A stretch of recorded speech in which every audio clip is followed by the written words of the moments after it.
Buenos días, buenas tardes, buenas noches, ahí donde estés. Bienvenido al canal nuevamente, Entrenador de Emociones. Gracias por estar ahí. Espero que los videos que estoy realizando, que los short, que los cortos, los reel que realizo te puedan ser de utilidad. Son reel que tienen un hilo conductor, obviamente, aun cuando no parezca que tiene un hilo o que se conectan, al fin y al cabo todo se conecta. Y la idea es que ese reel que se prepara para vos, tal vez en este momento no lo estés necesitando, pero es muy probable que en el futuro sí.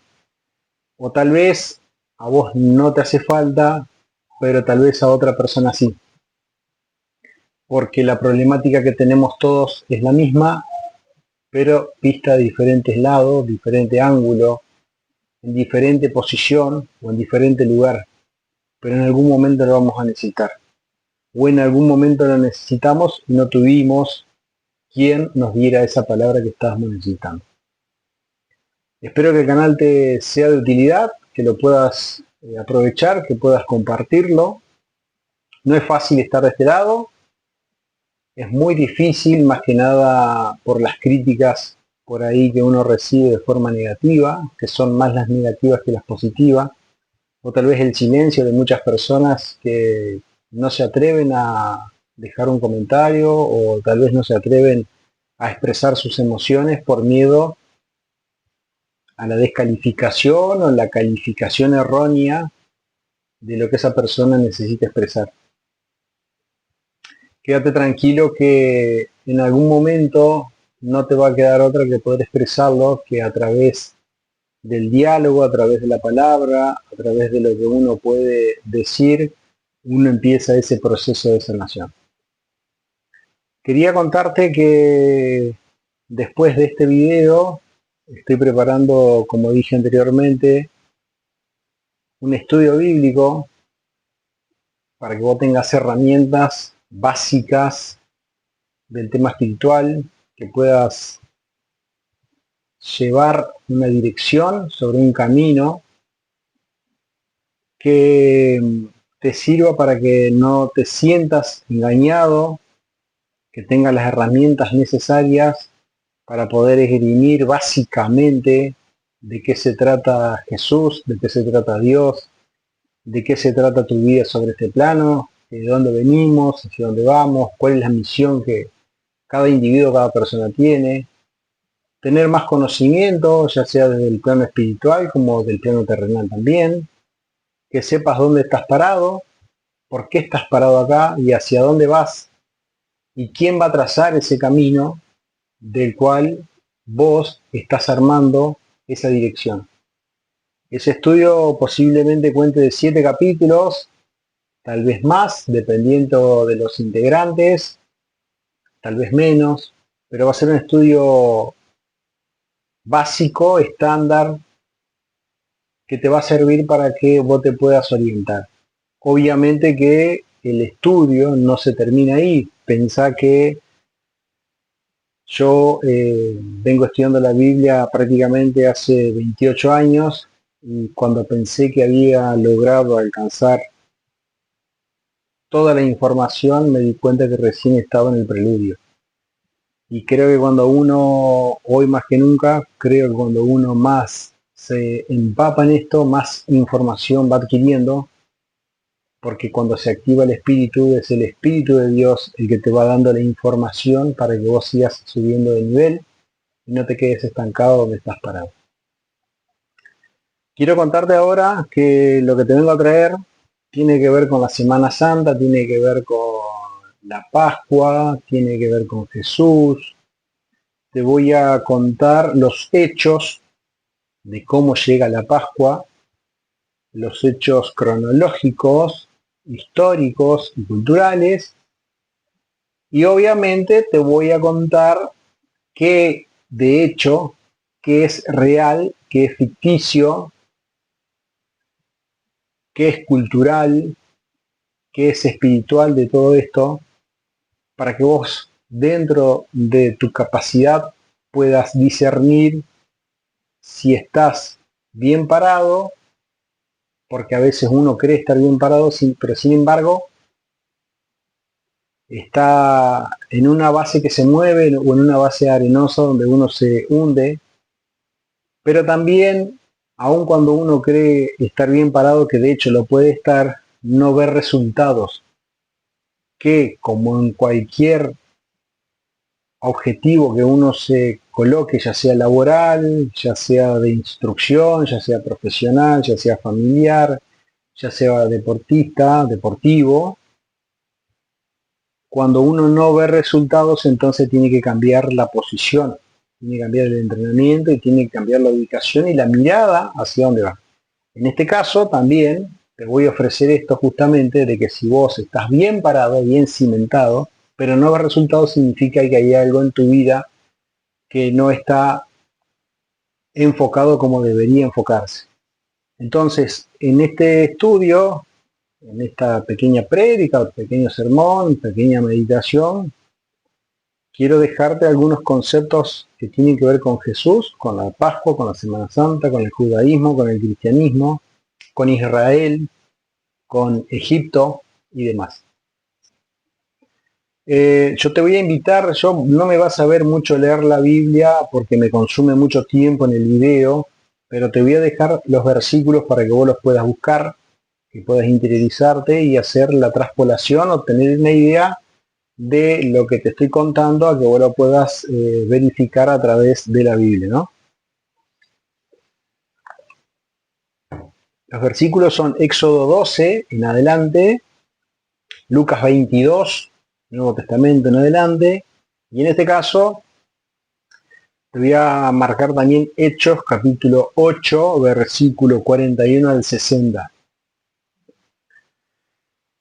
Teniendo en cuenta que podemos en otro episodio hablar sobre este tema, teniendo en cuenta que el Antiguo Testamento fue escrito por algunos participantes judíos israelitas, en este caso a Éxodo, de los judíos, se le atribuye en todas las religiones a Moisés. Particularmente no estoy de acuerdo con esto, pero siguiendo la tradición cristiana y judía de atribuirle este libro a Moisés, te quiero contar que el Éxodo, como bien lo dice la palabra, es el Éxodo de Israel fuera de Egipto, cuando Dios libera a Israel de Egipto. Ahora, ¿por qué Israel estuvo preso? Estos son los hechos, yo estoy describiendo los hechos, las situaciones, te pongo en autos como se dice en la justicia. ¿Cuáles son los hechos? Jacob, que fue un patriarca, hijo de Isaac, hijo de Abraham, Jacob tiene 12 hijos. La mayoría de los hijos eran hermanos, había 3 que eran hermanos de la misma papá y de la misma mamá, 2 de la misma mamá, del mismo papá, pero algunos de ellos solamente compartían al padre, no a la madre. O sea que Jacob tuvo 12 hijos, pero no con la misma esposa, sino con diferentes mujeres.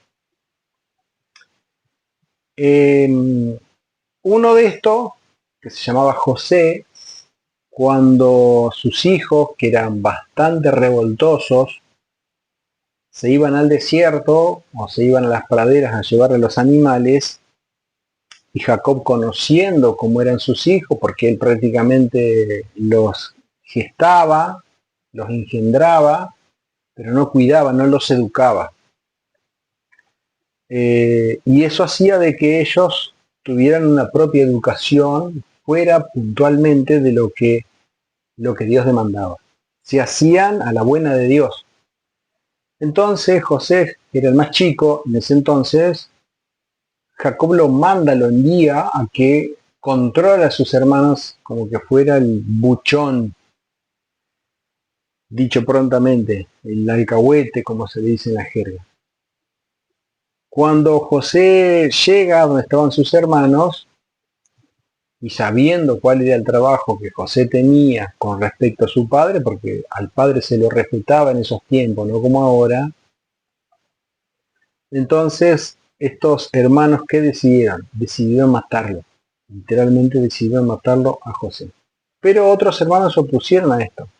Dijeron, tirémoslo en el pozo. El pozo era, digamos, como una celda, no era un pozo con agua, en una celda, en un pozo, que después veremos qué haremos con él. En eso pasan unos mercaderes egipcios, a los cuales estos israelitas deciden vender a su hermano. Atroz. Me río porque es atroz. A lo cual estos egipcios se los venden a Jacob y Jacob se va como inmigrante, como esclavo, como preso, como prisionero, como siervo y es vendido en Egipto a gente adinerada. ¿Se entiende? En este caso, el que lo compra a José es prácticamente la mano derecha de Faraón. Cuando los hermanos de José vuelven a encontrarse con Jacob, estos le mienten y le dicen que una fiera, o sea, unos animales, lo habían matado y que había quedado despedazado. Y para esto, ¿qué hacen? Le quitan las vestiduras a José, le embeben en sangre de animal porque habían sacrificado un animal.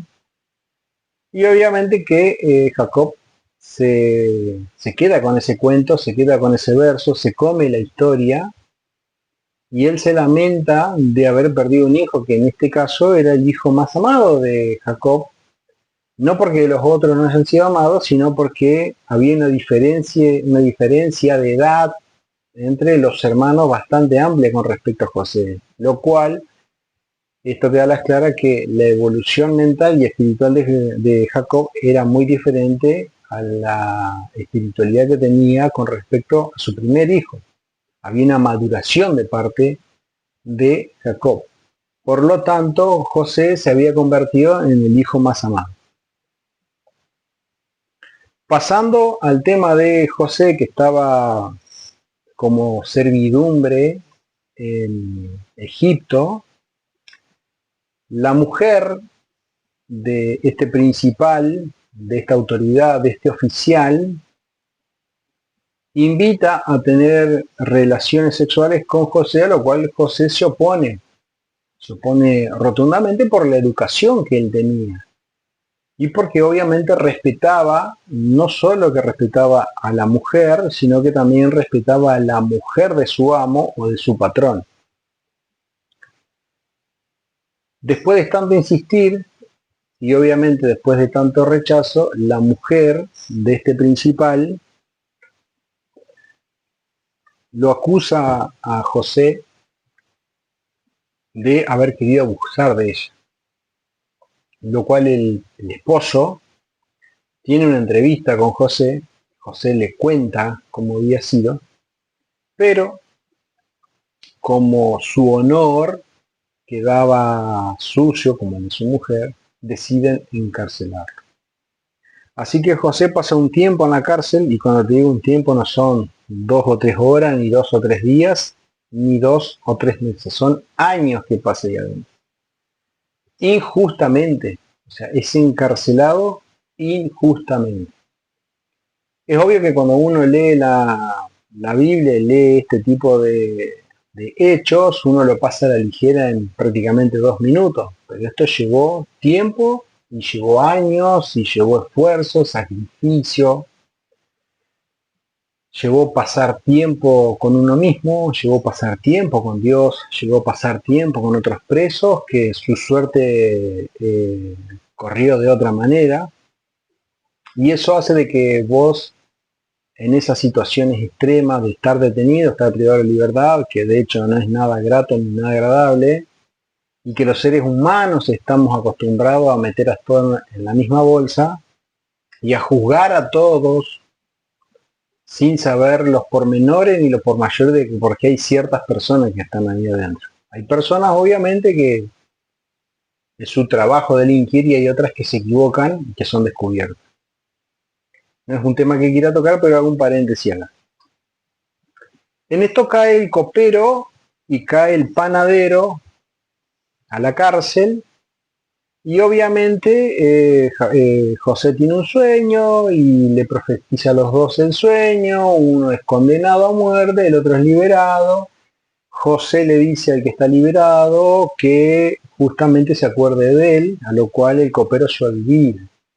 Pasado el tiempo, unos años, ahora el faraón tiene un sueño que son las famosas vacas gordas, vacas flacas, espigas gordas, espigas flacas, y el copero se acuerda de la situación que le había profetizado José justamente a el copero. Y le dice, mirá, conocí una persona que me profetizó, ¿por qué no lo hablamos a él? Que seguro él te va a decir cómo son las cosas. Así que lo traen a José, le dice cuál es la interpretación, en resumidas cuentas, y obviamente que esto hace de que José quede como faraón, como líder, pero no delante de faraón, sino detrás, porque era el que sabía administrar bien las cuentas.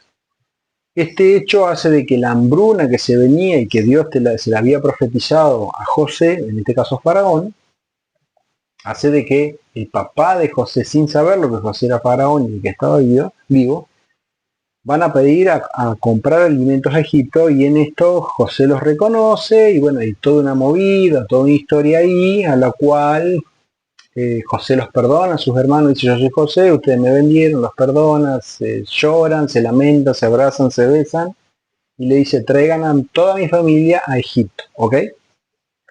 Jacob viene, todo bien, viven todos felices. José se casa, tiene hijos, bla, bla, bla, y en toda esta situación pasan 400 años dentro de Egipto, una nación. En este caso esa nación sería Israel. Israel se fusiona, entre comillas, fusionar con Egipto. Desde la muerte de Jacob, de José, pasan 400 años. En esos 400 años, según el relato bíblico, puedo estar de acuerdo o no, no estoy de acuerdo, pero es para otro tema, aparece Moisés. 400 años después de este hecho, aparece Moisés, hijo de una judía, pero criado dentro de los principios y de la educación egipcia.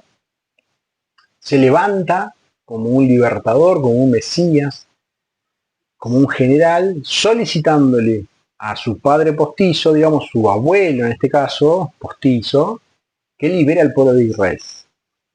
A lo cual el faraón entiende de que si deja libre a Israel, esto va a traer como consecuencia económica para Egipto un declive. Se le termina la mano de obra, por ejemplo, la mano de obra barata. Esto trae como consecuencia una relación mucho más estrecha entre Moisés, Aarón, que es el hermano de Moisés, y Dios. Esta relación hace de que Moisés tenga una relación muy estrecha con Dios y que Dios le comunica cuáles son los pasos a seguir para poder liberar al pueblo de Israel de Egipto. De aquí aparecen 10 plagas puntuales. Una de esas es la muerte de los primogénitos, que fue la última, cuando el río se pone en sangre, la plaga de las moscas, de las ranas, de las úlceras, en fin, son 10 plagas en total que te invito a que lo leas. Cada una de estas plagas tiene también una connotación cultural religiosa, porque cada una de las plagas simbolizaba un dios egipcio al cual el Dios de Israel había sometido, por eso las plagas. Cuando pasa la última plaga, que es la muerte de los primogénitos varones, el faraón ordena la liberación del pueblo de Israel, y esa liberación hace de que se vayan. Cuando estos se van, faraón se arrepiente, los persigue, y el pueblo de Israel, al estar acorralado, porque atrás lo tenían los egipcios, a la derecha y a la izquierda tenía los cerros, y al frente tenía el mar.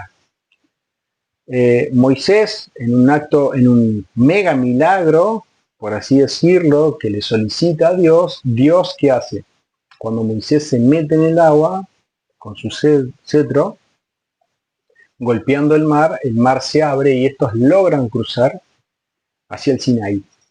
En eso que ellos cruzan, los el ejército egipcio quiere intentar cruzar. Una vez que cruzaron los 2,5 millones de israelitas, el mar se cierra y quedan todos sepultados. Este hecho, este evento, este acto, esta historia, se le llama la Pascua. Que Pascua en hebreo significa paso. Significa dar ese paso que se estaba queriendo dar. Estas 10 plagas que te mencionaba, justamente que era para doblegar al pueblo egipcio, pero también eran 10 plagas o 10 mensajes que Dios le estaba dando no solo a Moisés, no solo a Aarón, sino también al pueblo de Israel, de que confiaran plenamente en Dios, en Jehová, en Yahvé.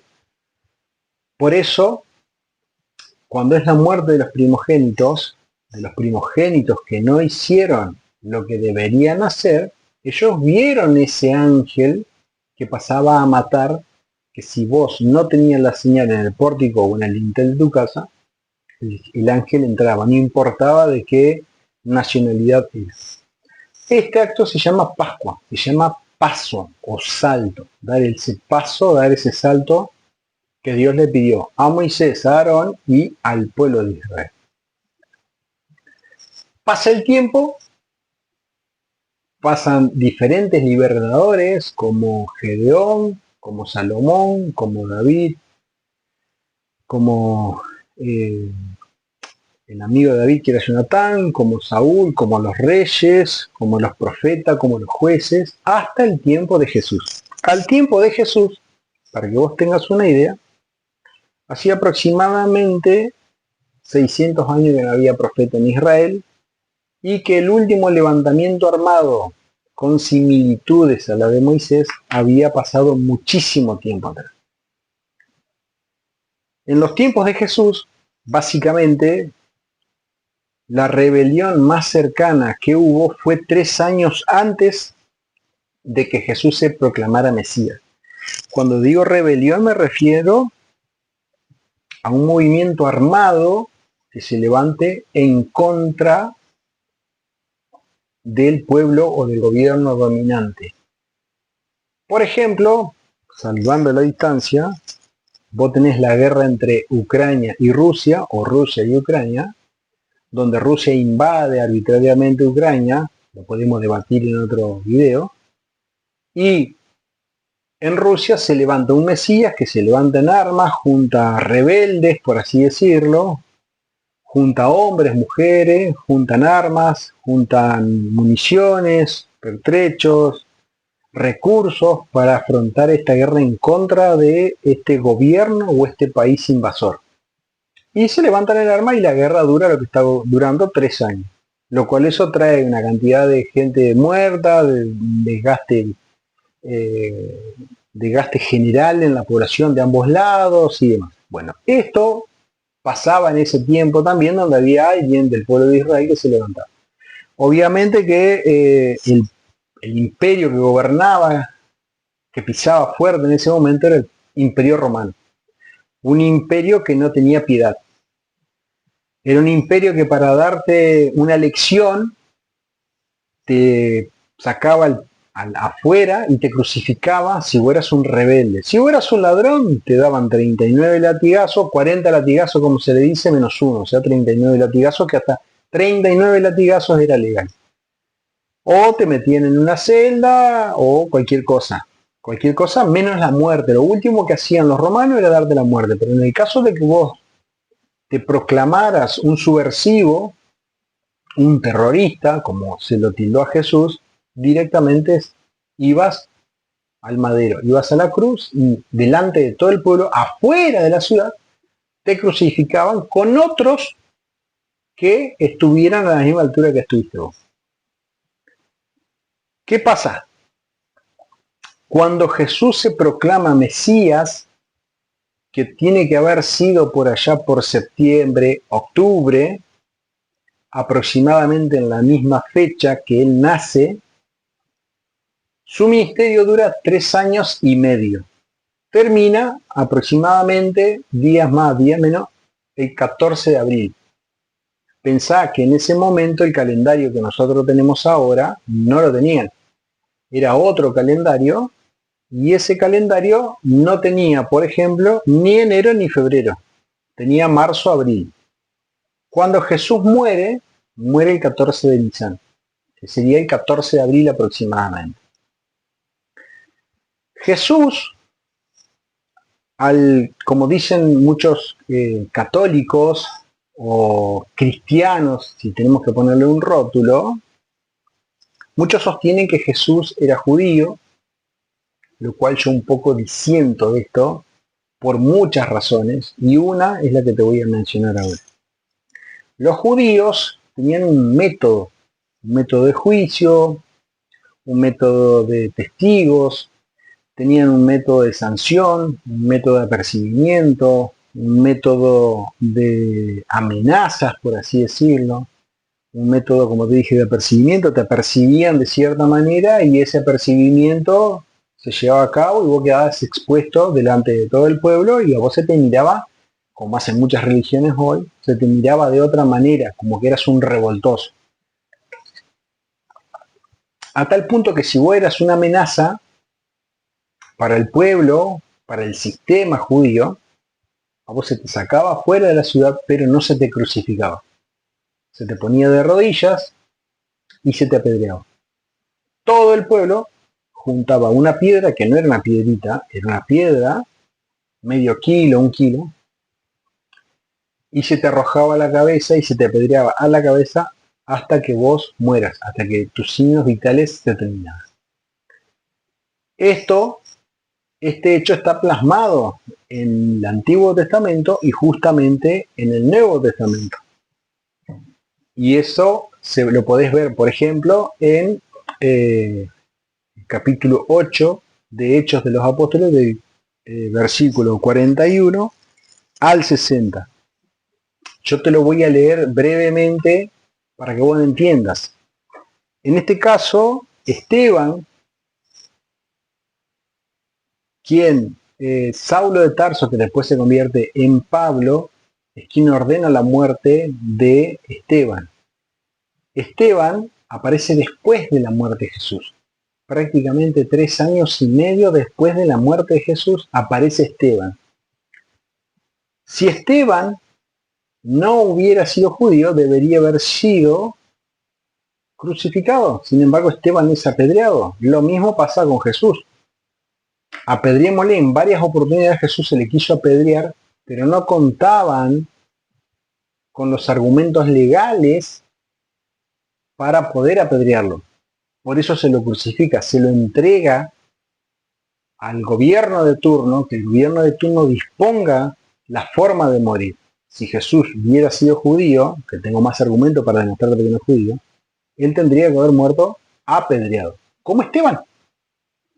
Fíjate que en Hechos de los Apóstoles, capítulo 41,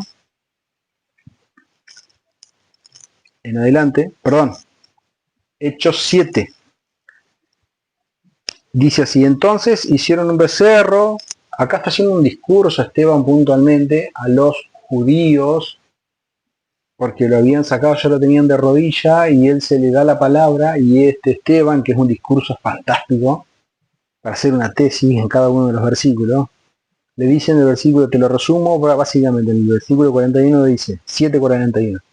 Entonces hicieron un becerro y ofrecieron sacrificio al ídolo, y en las obras de sus manos se regocijaron, y Dios se apartó y se entregó a que rindiesen culto a ejércitos del cielo, como está escrito en el libro de los profetas. ¿Acaso me ofreciste víctimas y sacrificio en el desierto por 40 años, casa de Israel? Antes bien, llevasteis el tabernáculo de Moloc y la estrella de vuestro dios Renfán, figura que os hiciste para adorarlas. O transportaste pues más allá de Babilonia. ¿Qué le está diciendo Esteban a los judíos acá? Que ustedes, en vez de seguir a Dios, al Dios verdadero al cual ustedes creían seguir, seguían a Moloc. Ese es el mensaje que le está dando en estos momentos Esteban. Tuvieron nuestros padres el tabernáculo, el testimonio en el desierto, como habéis ordenado Dios, cuando dijo a Moisés que lo hiciese conforme al modelo que había hecho, el cual recibiste a su vez por vuestros padres que introdujeron con Josué al tomar la posesión de la tierra de los gentiles, de los cuales Dios arrojó en la presencia de vuestros padres hasta el día de David.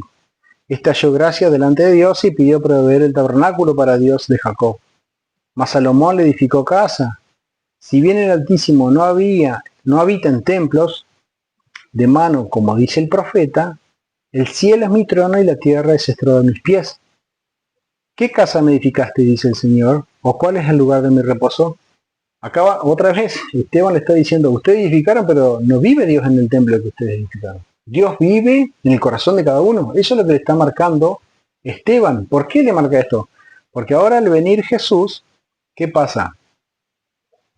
Se termina el cuento israelita de todo lo que ellos se habían apoderado como copyright. Nosotros somos lo único que tenemos la potestad de decir quién es Dios y cómo funciona Dios, no vos.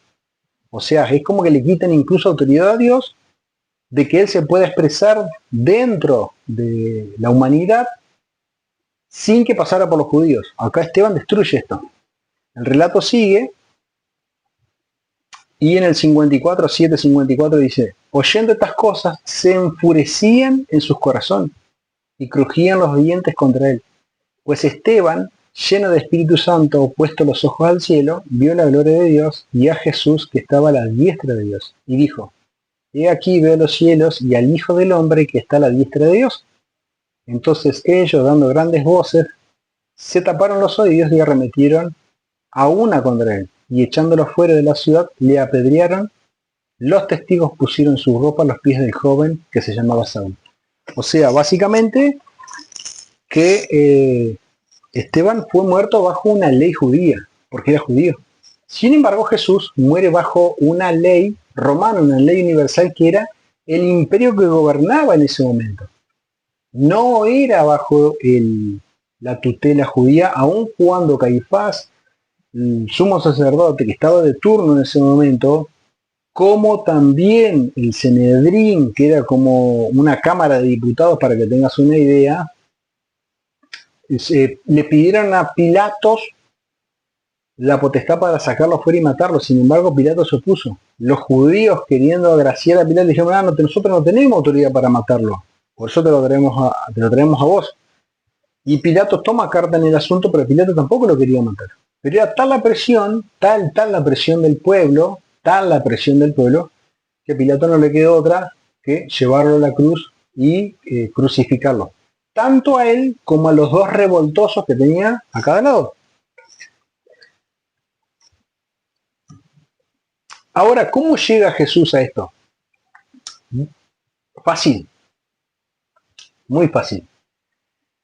El pueblo de Israel, al estar condicionado por sus gobernantes, que este es un error del pueblo, como el pueblo argentino, el pueblo uruguayo, el pueblo paraguayo, el pueblo brasilero, el pueblo español, el pueblo mongol, el pueblo japonés, por ejemplo, en la Segunda Guerra Mundial, el imperio prusiano, que digamos el gobierno alemán, ex imperio prusiano, donde los dirigentes le hacían creer al pueblo que Dios estaba personificado en el gobierno, en el rey, en el emperador, en el Kaiser, en el príncipe. Entonces el pueblo había sido engañado, como es engañado Corea del Norte por sus dirigentes, como es engañado Irán por sus dirigentes. Podemos estar de acuerdo o no, pero vale la metáfora, vale el ejemplo. En este caso Corea del Norte, que es engañado por un tipo que se ha perpetuado por la fuerza para tener ciertos privilegios, como también lo es Venezuela, le cuenta una historia al pueblo. ¿Cuál es esta historia? De que va a venir un gobernante que los va a liberar. Pero hasta acá habían pasado más de 1000 años y ese gobernante no había venido. No había venido ese Mesías. Hasta que aparece Jesús. Es tal la confusión o tal esa ceguera que tenía el pueblo, que no podían percibir de qué liberación hablaba Jesús. Ellos pensaban que esa liberación era por el yugo de Roma. No entendieron. Incluso más se afianzaba con los mensajes que Jesús daba, se afianzaban de que este era el Mesías. ¿Por qué se afianzaba? Porque vos imaginate que donde Jesús pasaba, Jesús caminaba, dejaba una estela de milagros.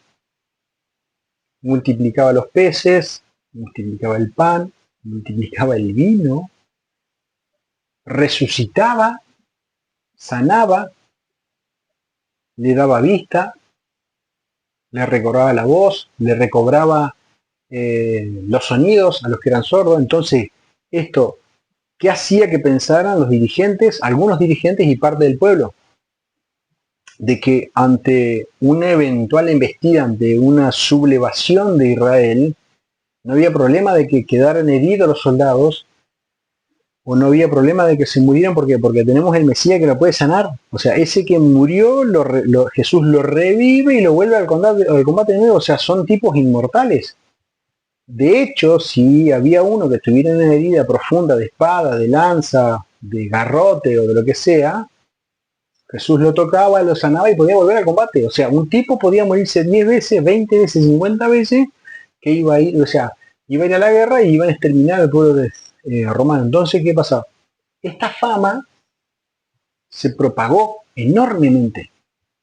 Vos pensás que Jesús, cuando entra triunfante en el burrito, no en un caballo, en un burrito, y esto tiene una connotación, una metáfora, cuando él entra en Jerusalén, en la capital. Sin embargo, Jesús no vivió en Jerusalén. Jesús nació en Belén, Nazaret, se traslada de grande a Capernaum, y es en Capernaum donde él hace todo su ministerio.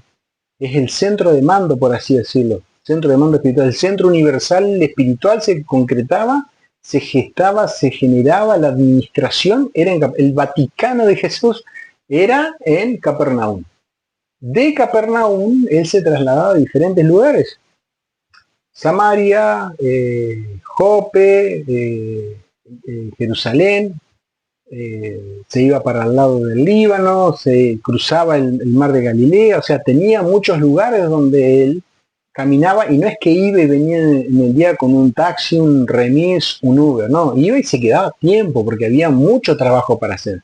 Condicionado ese trabajo por décadas, por siglos, de una distorsión mental y espiritual de lo que ellos creían que era Dios. Entonces Jesús viene a romper con esto, lo destruye por los aires, lo rompe, lo disuelve a tal punto que en la Biblia solamente se menciona 12 discípulos, pero en otros pasajes se mencionan más de 70, tienen un sinfín de seguidores que estaban al lado de él.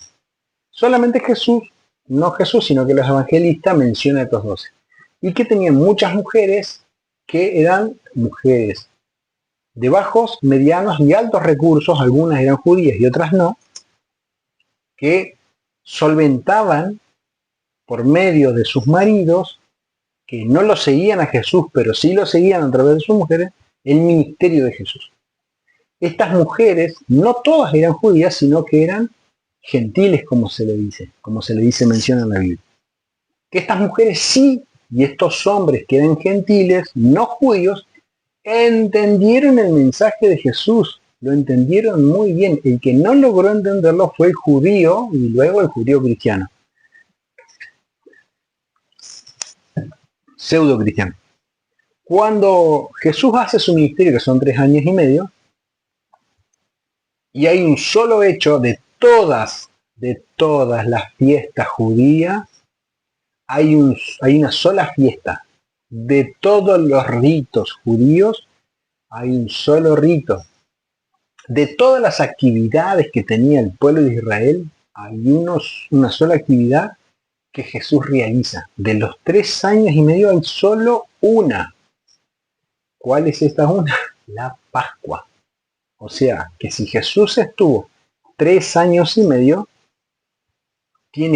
tendría que haber celebrado la Pascua al menos 4 veces, que tiene que haber quedado registrada. Obviamente que debería haber celebrado la Pascua con sus padres. No hay registro de eso. Simplemente se registra una y es esta. Y que esta Pascua, que está en el libro de Lucas, capítulo 22, capítulo 23, hace mención subjetivamente Jesús usando los argumentos judíos, la doctrina, los principios, la lectura, los libros del pueblo de Israel. Él lo trae para su propio beneficio y devolvérselo con un mensaje 100% espiritual. O sea, la Pascua, ¿qué es? Es el paso que dio el pueblo de Israel, que viene hasta Jesús y que Jesús se lo devuelve, el paso espiritual que tenés que dar. O sea, lo que hicieron, amigos, está bien. Es como dice Guido Caja. Está bien, pero no tan bien. Está mal, pero no tan mal. ¿Se entiende? Entonces, dándole ese argumento pascual, lo redirecciona a los judíos, a los gentiles, a los griegos, al pueblo dominante, a los romanos de ese entonces, a vos y a mí, nos redirecciona desde el punto de vista espiritual. Que ya no hay que levantarse más en armas, que ya no hay que dar más ese paso físico, que ahora hay que dar un paso espiritual. Ese paso espiritual tampoco es un amuleto como un rosario, como una patita de conejo, como tener el 1 de agosto tomar la caña con ruda, eso persignarse, que todos esos son amuletos puestos por el cristianismo, sino que Jesús trasciende todo eso, va mucho más allá. Y esto de ir mucho más allá tiene que ver justamente con esto, de que Jesús fue subjetivo y decir, usemos estos argumentos para vos poder acercarte más a mí y yo darte los principios básicos, mínimos básicos, para que vos puedas sanarte, puedas liberarte, puedas crecer, puedas subir de otro nivel, aún en la situación más crítica, más complicada, puedas crecer sin freno, que de hecho, si no lo haces, de esto me consta, es porque te has estancado. Que el cristiano empieza con toda una euforia, va a una denominación, va a una iglesia, va a un grupo, están los grupos de WhatsApp, crece y en un momento es como que no crece más, como que se atrofian los músculos espirituales y deja de crecer. Bueno, esto se debe a que primero, el líder que vos elegiste como líder, que en su momento sirvió, también se estancó, no creció espiritualmente. ¿Esto a qué se debe? Que el líder llegó a un objetivo y ahí se quedó. No le encuentra la forma de poder crecer. Y esto se contagia para abajo, entre comillas para abajo, a los laicos, de que tampoco puedan crecer. El mensaje que Jesús te da es que Él quiere ser tu pastor, no tener un pastor intermedio, porque ya lo tuvo y no funcionó. Entonces Él ahora dice, bueno, saquemos estos pastores y tener una conexión conmigo, que yo te voy a dar esas indicativas. ¿Cómo hago? Siempre desde el punto de vista espiritual. Por eso Pablo dice, las cosas espirituales se disciernen espiritualmente. Las cosas carnales de la carne. El cristiano, en general, sin denominación, tiene este problema. ¿Cuál problema? Que las cuestiones espirituales la quiere discernir desde la carne, desde la lectura, desde el literalismo, sin indagar, sin investigar, sin empaparse, estando en un estado de conformismo, en un estado de conciencia estándar, básica, en un estado llano, chato, donde no haya que exigirle mucho al espíritu de que pueda crecer. Y Jesús, nada de esto es. Jesús es todo lo contrario, que para obtener estos beneficios en la carne, tenés que crecer desde el espíritu. ¿Y cómo se logra esto? Como te digo, pasando tiempo con Jesús. ¿Cómo paso tiempo? Indagando, investigando, buscando, pero no en la Biblia. La Biblia, digamos, es el envase del regalo. La Biblia es parte, es un porcentaje. La Biblia es un porcentaje de este esfuerzo que Él te está pidiendo para que vos te beneficies. No, esto no es todo. Todo es parte del contenido que tenés acá. Hay información que esto no te lo va a proveer, incluso esto te lo dice. Esto te está diciendo que no está toda la información. Lee el último capítulo de Juan y ahí te vas a encontrar la respuesta a lo que te digo. La misma Biblia te dice no está toda la respuesta acá. La respuesta está afuera. ¿Dónde afuera? En Jesús. pero Jesús está acá adentro, te dicen algunos. No, Jesús no está acá, hay parte de Jesús. Hay otros evangelios que no entraron acá, que te dan mayor información de otra forma que te sirve para tu vida. Para que vos alcances eso que la Biblia te menciona básicamente. Es muy básico. Hay más información afuera para que vos tengas una idea. El Nuevo Testamento tiene 4 evangelios. Afuera, más de 50. Más de 50 que quedaron arbitrariamente afuera. Bueno, Jesús habla de eso.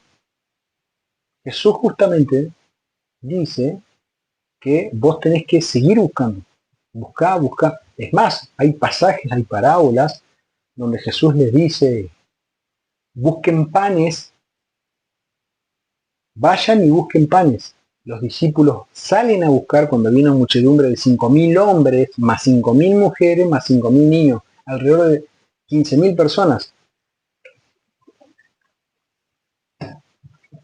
Cuando salen a buscar, ¿qué encuentran los discípulos? Encuentran panes y peces. Jesús, ¿qué lo mandó a buscar? Panes. ¿Y qué trajeron? Panes y peces. Jesús te está diciendo, sal a buscar los panes. Porque no solo que vas a encontrar los panes, vas a encontrar los panes y los peces, como me pasó a mí. Yo salí a buscar pan y no solo encontré pan, encontré pez, encontré fuego, encontré una leña, encontré una olla, encontré la grasa, encontré la parrilla, encontré cubiertos, encontré la tabla, encontré una servilleta, encontré el vino, encontré muchas cosas saliendo a buscar el pan. Y Jesús te está pidiendo eso. Si vos vas a esperar que esto se te dé servido, no te vas a estancar como se estancan la mayoría de las personas. Yo no me siento que estoy en otro nivel, ni que me creo superior, ni nada de eso, lejos esté de mí eso. Simplemente que te doy las herramientas, te cuento mi experiencia para que a vos te sirva.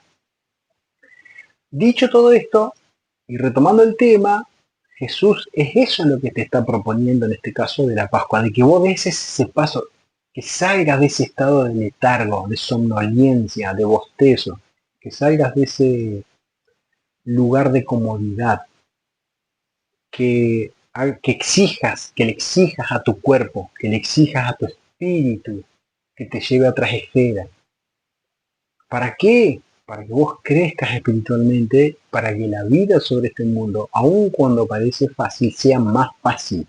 Que vos generes activos para que lleves una vida más cómoda, pero desde ahora, desde la paz interior, desde la tranquilidad. Hoy le decía a un amigo, cerrá los ojos y prestale atención a tu cerebro. Prestale atención a tu cerebro. Algo básico esto, ¿no? Si vos querés te saco una foto y te la muestro y te voy a señalar algunas características que tiene tu rostro en este momento. Y estamos hablando de este tema. Prestale atención a tu cerebro. ¿No sentís que tu cerebro está haciendo una presión sobre el cráneo? Prestale atención. Sí, me dice, siento que me duele. Prestale más atención. ¿Cuánto te duele? Y ahora que le estoy prestando atención me doy cuenta que me duele la cabeza. ¿Y a qué crees que se debe que te duela eso? Ahora que le prestaste atención. ¿A qué le estoy prestando atención? ¿Qué te quiero decir? Le digo, que vos lo tenés normalizado el dolor de cabeza pero no te has dado cuenta, ¿te diste cuenta ahora? Sí, me dice, incluso me estoy dando cuenta que me duele la nuca. Bueno, ¿sabe qué es eso, amigo? Eso es estrés. Exceso de pensamiento. Que de hecho yo los tengo. Los voy controlando cada vez más. Y de hecho yo me di cuenta que tenía pequeña presión en mi cabeza por el exceso de pensamiento. Pensar cosas que no las puedo solucionar. Que no están en mi control. La Pascua se trata de eso, amigo. Amiga. Las cosas que vos no las podés controlar. Eso que no está a tu alcance. Que no depende de vos. Que depende pura y exclusivamente de Dios. Es lo que Dios te dice que vos tenés que trabajar. Él no te está pidiendo que vayas a la iglesia, que dejes el diezmo, que salgas a repartir folleto, volante, que lleve ropa, que te desgastes físicamente haciendo cosas y no te van a sumar. Te van a sumar, pero no desde este principio, no de este lado. Lo que Jesús te está diciendo es que vos tengas una comunión para que Él te vaya diciendo que este no es el camino, desde el punto de vista espiritual. Eso va a hacer que esta presión que vos sentís en tu cabeza se vaya disipando y que cada vez sea menor. Por nombrarte un leve dolor de cabeza. ¿Me explico? Podemos mencionar dolores de espalda, dolores en el vientre, en las piernas, en las rodillas, en los tobillos. Todo esto tiene que ver con los pensamientos. Todo esto tiene que ver con el tema espiritual. Que muchos creen que no funciona el tema espiritual. No, de hecho no funciona. Funciona un tiempo, como dije recién. Porque el que conoce un poco más que vos, el que te tiene que brindar las herramientas y no te las está brindando.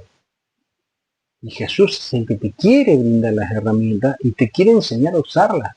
Es más, las va a usar con vos. Solo tenés que buscarlo. Buscarlo en oración, de rodillas. Señor, quiero conocerte, quiero conocer este Jesús que nombra Alejandro. Quiero conocerlo. Quiero que te me manifiestes. Quiero que te me presentes.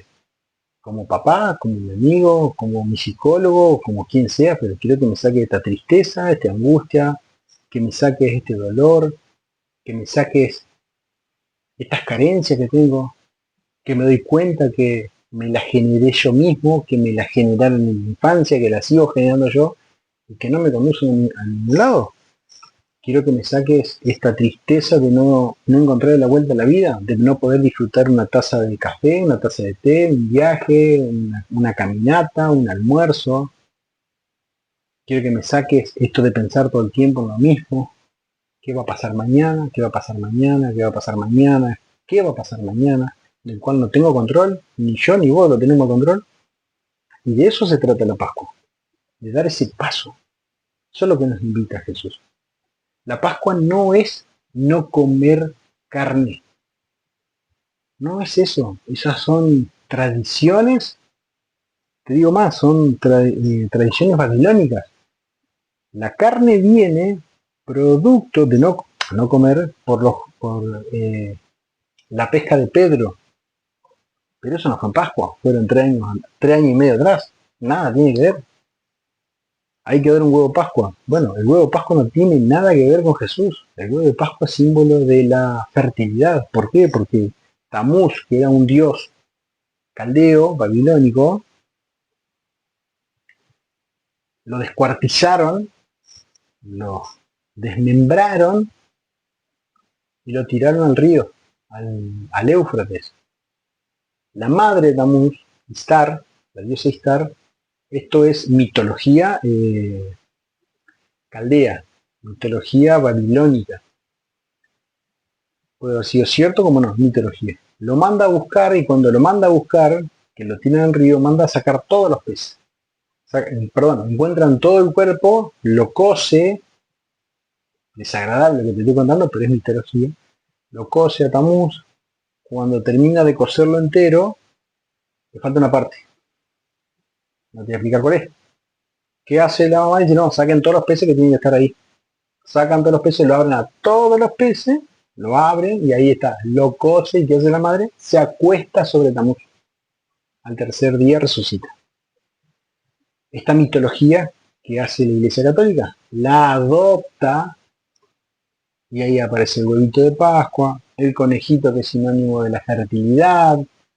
De acá viene también el famoso complejo de Edipo que menciona Sigmund Freud, de la relación sexual mamá-hijo, hijo-mamá, no solo física, sino también mental. Todo proviene de lo mismo. La Iglesia Católica adopta esto. ¿Y qué hace?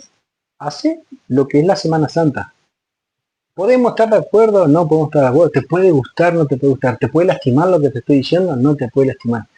Como te dije, te estoy contando los hechos. No significa de que vos celebres la Pascua el jueves, el viernes, el sábado, el domingo o el domingo anterior y te retengas durante 40 días de no comer carne, vos vas a ser una persona más santa, más pura, vas a pecar menos, vas a vivir mejor. No pasa por ahí. Vos podés comer carne, podés comer pescado, podés irte de vacaciones, quedarte en tu casa, podés comer un guiso, podés tomar un mate cocido con pan duro si querés, no te va a hacer ni más ni menos. Lo que Dios te está diciendo, lo que papá te está diciendo, lo que Jesús te está diciendo, que vos tengas un encuentro con Él. Eso es lo que te está diciendo. A que vos pases un momento con Él, una noche, una tarde, una mañana, donde estés, y que vos le cuentes esto que estamos hablando. Le diga, mira, lo escuché a Ale y dijo que vos me podés sanar este dolor que tengo. Y Él te va a mostrar a través de una persona, a través de un video, a través de una conversación, a través de una llamada telefónica, a través de un perro que te lo cruzaste o un gato que te lo cruzaste, a través de un reel que no le diste importancia. Dios te va a hablar. Conmigo lo hace. Todo el tiempo lo hace. Y eso es lo que me gusta. Todo el tiempo lo hace. ¿Y qué pasa? No lo hace seguido. ¿Por qué? Porque cuando me da el mensaje, yo tengo que reflexionar sobre el mensaje. Una vez que reflexioné, que lo visualicé, que lo vi, que lo apliqué, que evacué lo negativo que yo tenía, aparece un nuevo mensaje. Para reafirmar este pensamiento que yo tengo. Y si no aparece un nuevo mensaje, me aparece el mismo mensaje de nuevo, desde otro lado. ¿Para qué? Para que reafirme que tengo que hacer el cambio. Entonces eso hace lo que subas de nivel espiritualmente hablando. Por consecuencia hace de que este cuerpo se empiece a sanar. Esto lo dije en un reel anterior, esto se llama epigenética. Empezar a obtener esta metamorfosis de poder adulterar, alterar el gen que tenemos interno, que es el famoso pecado, y que se santifique nuestra vida. Desde lo espiritual, desde acá arriba, desde el cielo, donde está Dios, desde la supraconciencia, desde el espacio, que baje a la tierra, la parte carnal, impacte nuestra vida. Yo no te estoy diciendo que esto sea fácil. No es fácil, pero no es imposible. Tenés que dedicar, así como le dedicas tiempo a las pavadas, que dejes de hacer un 10% de pavadas y ese 10% de pavadas que vos vas a considerar cuáles son las pavadas, se lo dedique al tema espiritual.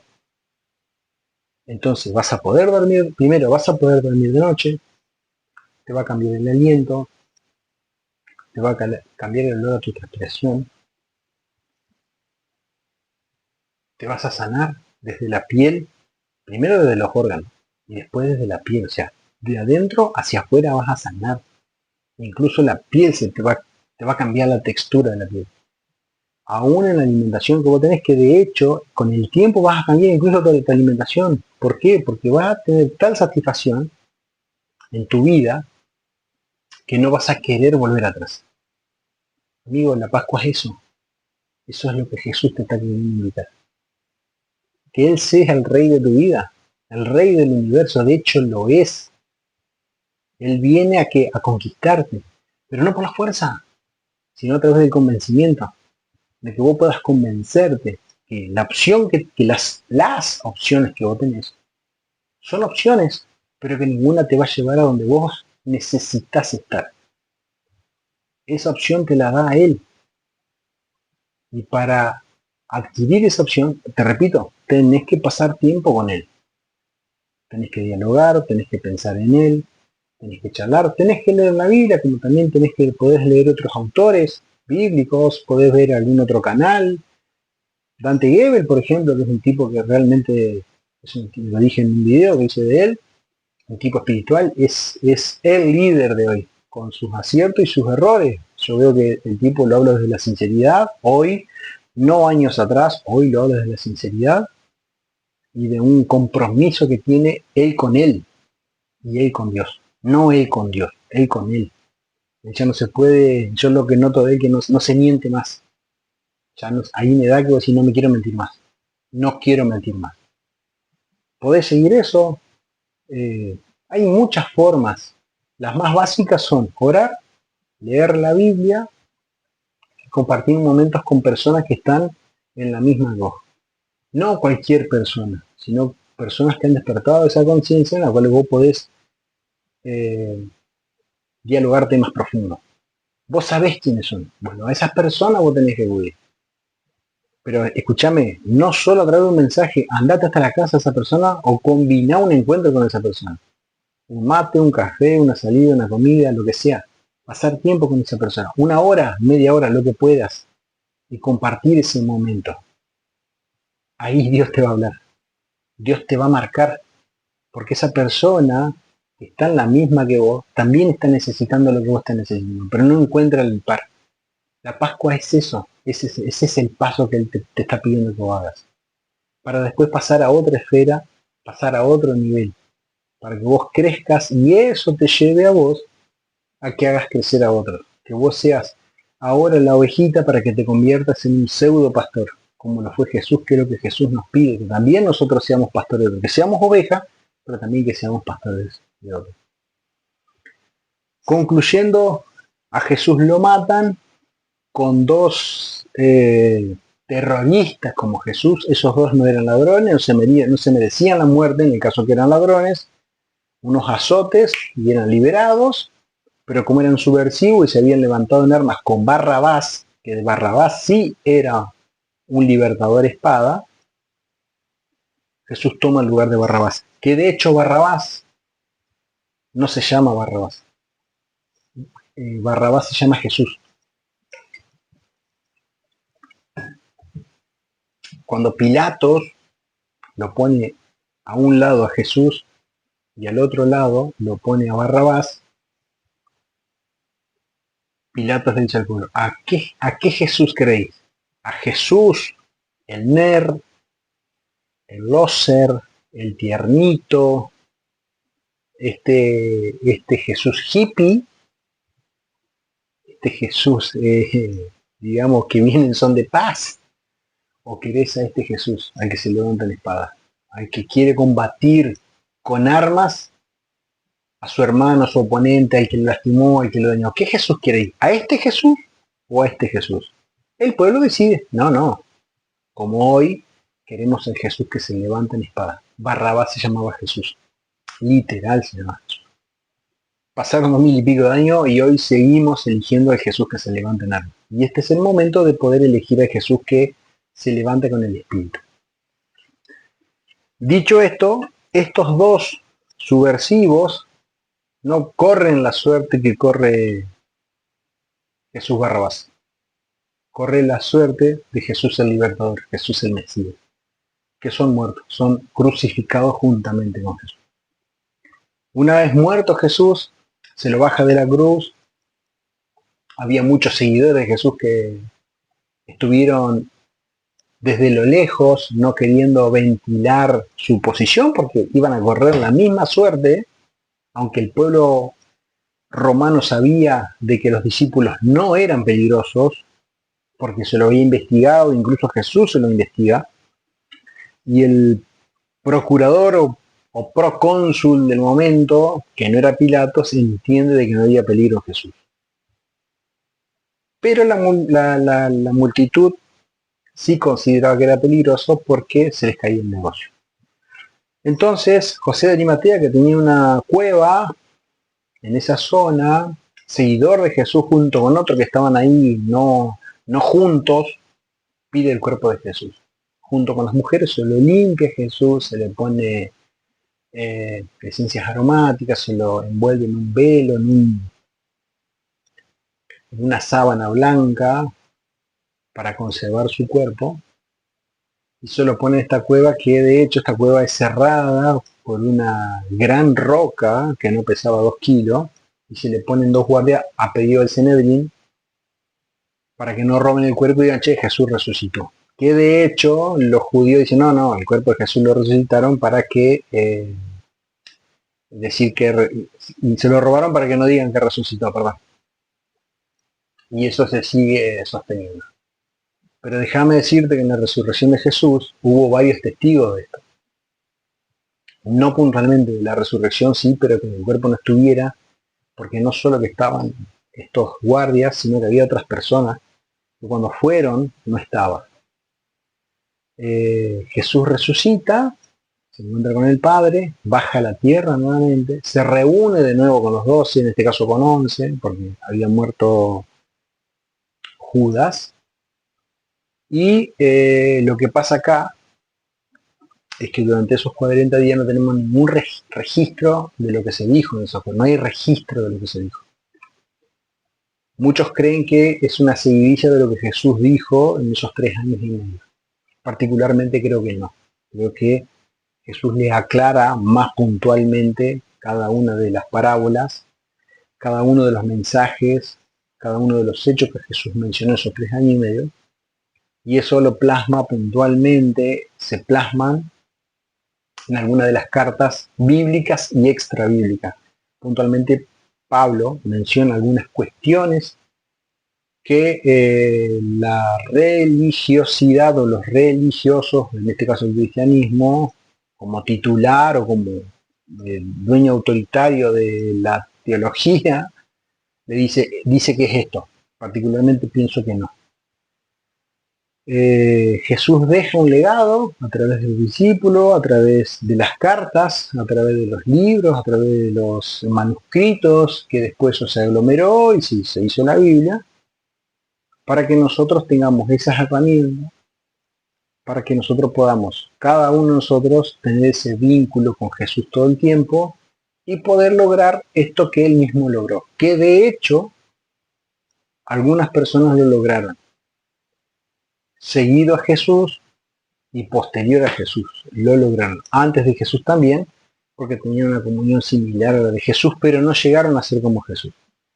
Entonces, ¿qué es la Pascua? Es esta invitación que el Padre nos hace, que el Papá nos hace a través de Jesús, de que podamos dar ese paso espiritual, que podamos leer, que podamos estudiar, que podamos indagar, que podamos leernos, que podamos estudiarnos, que podamos indagarnos a nosotros mismos para lograr esto que Papá, que Jesús nos ha enseñado, esto que Jesús quiere, porque Jesús nos está preparando para algo mejor, no para solamente, para algo mejor.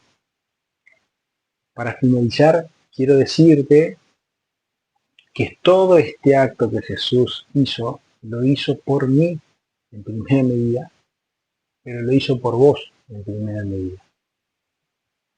No es vano, porque no es vano el sacrificio de Jesús, pero te estás perdiendo de pasar vos mismo unos buenos momentos con vos mismo, con tus seres queridos, ya sea tu esposa, tu esposo, tu compañero, tu mamá, tu papá, tus hermanos, tus hijos, el entorno donde vos estés.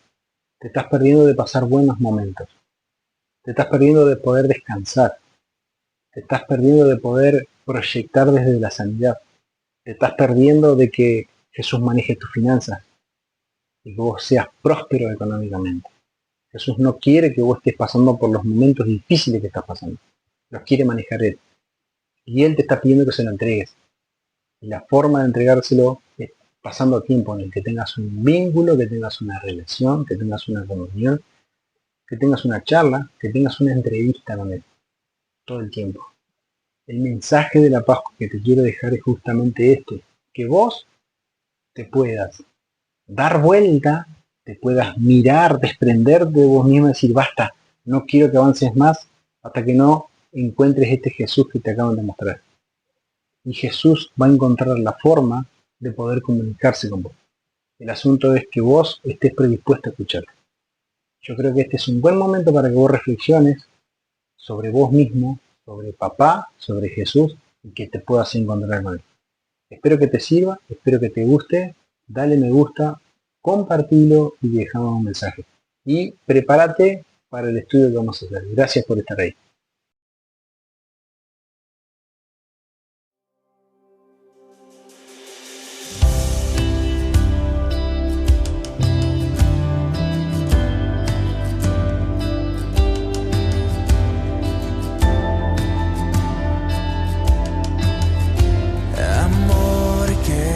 Estremece, favor que me sorprende, siempre más allá, mucho más allá. Traté de conocerte, tu amor me hizo perderme en su inmensidad, mucho más allá. Me llevas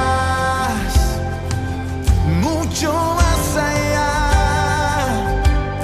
y me atrapó con fuerza tu inmenso amor.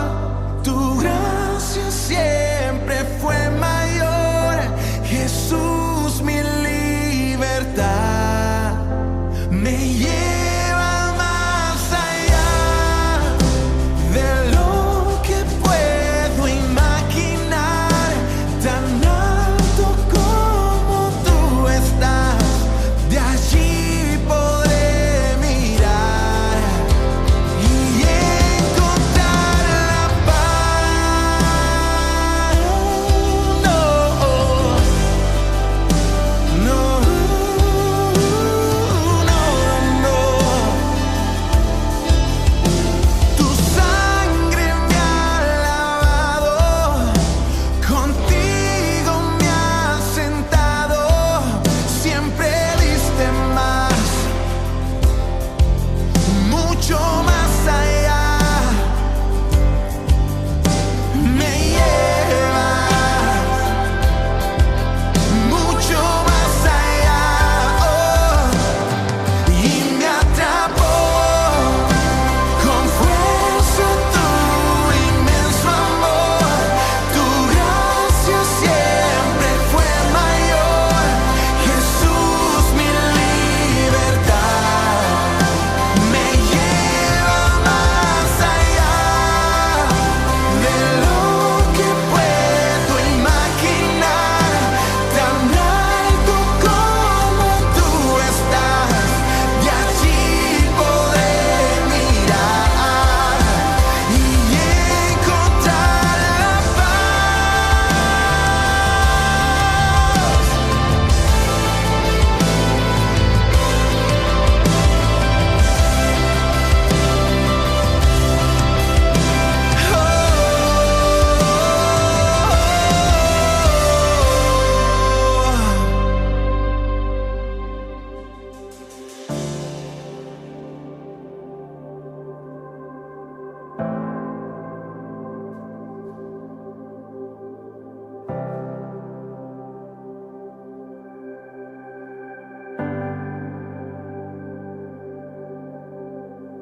En